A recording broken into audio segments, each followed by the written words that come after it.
Hello everyone, I am Navinia Fate. In this video I will be reacting to Gushing Over Magical Girls Episode 2. Her name is Magia Busy.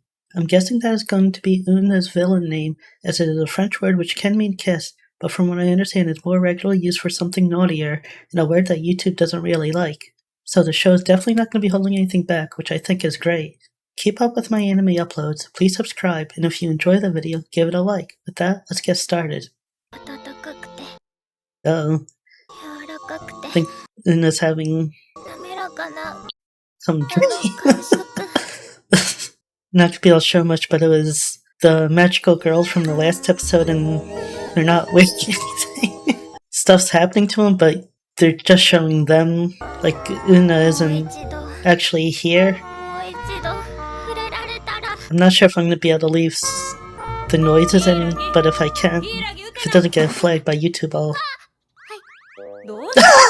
Well, she's daydreaming in school. Maybe sleeping, I'm not sure. And they're right there, too. You kind of feel bad for them, saying they're gonna probably be going through all sorts of things in the series. But I mean, that's the fun of fiction, is that things that would be terrible in real life can not be quite as terrible. And could be done in a lighthearted manner. Wonder if she's gonna be maybe the focus for this episode. I'm guessing this is gonna get Una thinking about her specifically. Oh yeah, it definitely seems like it's gonna be focusing on her. That'd be kind of an interesting thing if they do have like an episode for each of the magical girls where they get more individual attention from Una. And I might have said her villain name wrong before, but I listened to a pronunciation and it sounded like that to me, but I don't speak French. Yeah, Magia, sure. That must be the magical girl name for the blue-haired one. I am curious if she is gonna essentially be too far gone eventually, like you're fully embracing her role as a villain, or will she remain a bit conflicted? Unfortunately, I don't think she gets a choice in that. Valentia, I think his name was, probably has more than just blackmail to keep her from, like, abandoning her role as a villain. Uh-oh, something naughty is there? Oh, I'm guessing this is gonna be something that inspires her for this episode. Possibly more than just this episode, but guessing BDSM is gonna be a theme now, which isn't really surprising. I mean, that's kind of the obvious way this was gonna go. It's most fitting for her, like, type of villainy. Okay, this is probably done intentionally then for her. Definitely studying that book. Ooh. Oh yeah, I guess the stuff she has done would also already be counted as that. So I guess she's just gonna probably expand on it, maybe brace it more.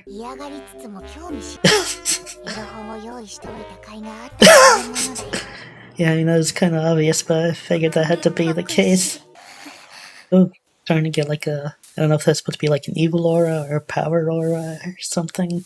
I'm guessing she's getting stronger from that. Should never say something like that in this sort of story. Oh, she just transformed. So I guess she gets too excited that happens. It's so flashy that definitely attract attention. It's still odd that they're calling her evil and stuff, and she's still, other than attacking the magical girls who attacked her first, she hasn't actually done anything evil. I'm surprised she's not flying. Unless she doesn't remember how, maybe? Ooh, hit the possibly first monster? Huh. Different than usual. Oh, is she not actually gonna do anything? Oh, okay, never mind. I think she's gonna come back now.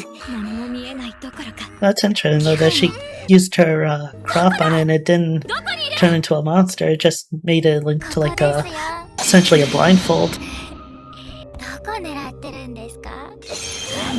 I guess when she's sort of unsure of herself, she can't really use her powers, even transform, but when she gets into it, she has pretty much free use of them, it seems.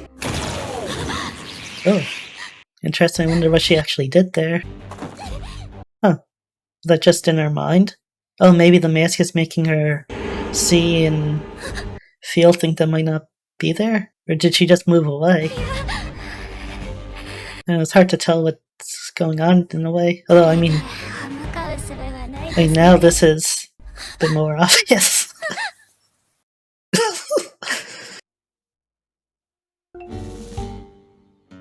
What's she gonna do? Oop. Okay, that's a big jump. Okay, so I'm guessing some of this has to be in Azure's mind, since she is still fully clothed in, like, reality. Oh no. And at this time it seems like she's pretty much won, so can't show this part. Yeah, so it's hard to tell how much is like the mask and how much it's just for like the fan service aspect. Oh no. I mean, it does make me kind of curious what her, or even Valentia, what his goal is with all this. But it does make sense that she would stop there with the others coming, because she was overpowered seemingly pretty easily before. Although I'm guessing she's a little stronger now, because, at least temporarily, because of looking at that book. Because I'm guessing that, like, how into it she is how strong she is. Okay, so I'm guessing that was her name then after all.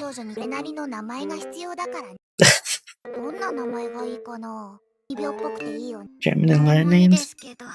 Huh.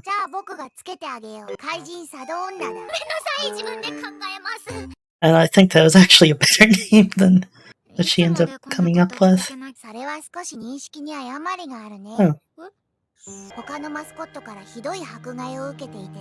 That's kind of weird. I wonder if this is actually true, though. Like, I'm guessing even if it is technically true, it's probably because they do evil things, not just because they're being mistreated.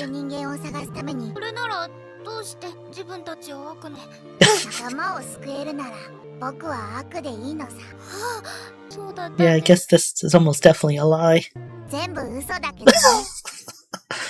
Okay, it doesn't even try and keep up the thing. Although I'm guessing he said it to us and not to Una. It's good they're finally doing something about it, because I mean, considering what she did to them originally, even before the stuff with Azure, I mean, it seems like it would be a serious thing they would want to take consideration about. I'm guessing she probably didn't tell them what Una did to her, though.